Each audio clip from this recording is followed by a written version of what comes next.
Быйыл Разаковдун 110 жылдыгын урматына Исфана шаарын Разаков шаары деп атоо боюнча чечимди кабыл алдым.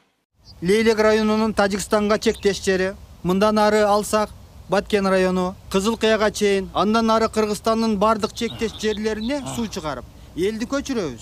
Ошентип Кыргыздын жерлерин сактап калалы деп атабыз, 1 метр болсо дагы. Мен бир жаңылыкты сөзсүз айтып коюшум керек. Өткөн жылы президенттик шайлоого аттанганда биринчи үгүт иштеримди Разаковдун жеринен Баткенден баштаганмын. Быйыл Разаковдун 110 жылдыгын урматына Исфана шаарын Разаков шаары деп атоо боюнча чечимди кабыл алдым.